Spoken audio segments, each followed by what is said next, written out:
of our fallen hero, a hero in Rex.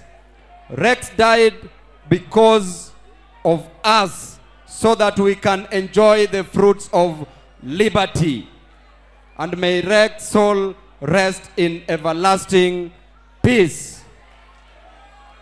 Rex will be remembered as a hero who fought to liberate this nation. Nataka niwaombe tu dakika moja tu tusikize kidogo kwa mavijana wetu ambao wako hapa.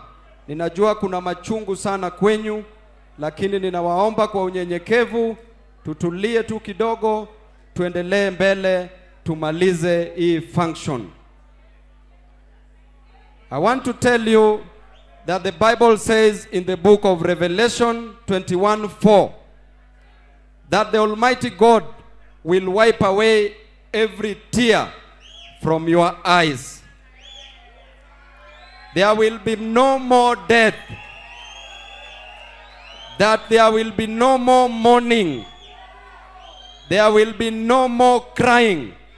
And there will be no more pain. For all this shall come to pass away. To the family of Rex, may the Almighty God give you strength to overcome the untimely demise of your son. To the friends of Rex, may the Almighty God give you the strength and courage to go through this untimely demise and the tempting moment. Nashukuru sana. Vijana ria. Vijana ra. Asanteni, nataka tutulie kidogo tu, tuendelee mbele.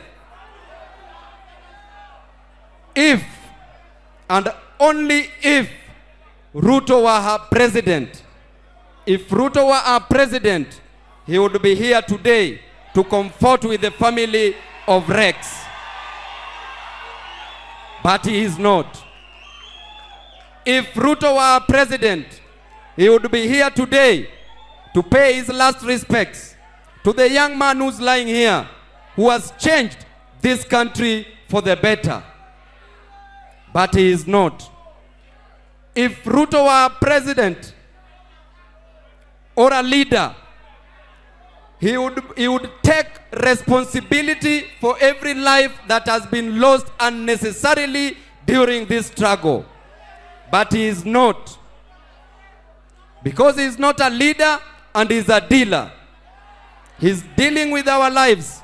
He's killing our children. He's on a mission, not on a vision.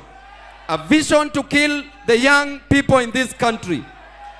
A vision to increase the high cost of education in this country. A vision to increase the high cost of medication in this country.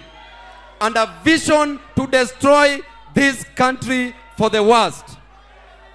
And I can promise you, Ruto, that the Gen Zs you are seeing here today and in this country, the millennials you are seeing here and in this country, the Kenyans you are seeing in this country, they will send you into political oblivion,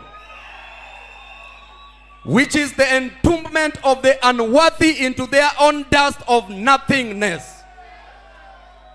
Gen Z Ria. I want to remind you, Ruto, that instead of pursuing your selfish political ambition on X space, you should come here and let us have a conversation by the grave of Rex. We don't need to have a conversation with you on the X space. We want to converse with you by the graveside. Rex died fighting for our nation. Other Kenyans died. Other Gen Zs died fighting to liberate this nation. Because the cost of education is high. Because if you go to our hospitals, there's no medicine. Because our farmers, our children are going without food, are going hungry, are hungry in this nation because there is no food. Because you are selling fake fertilizers to our farmers. And to your surprise, They are even selling. They even supplied us the money which was meant for tear gas. They ate it.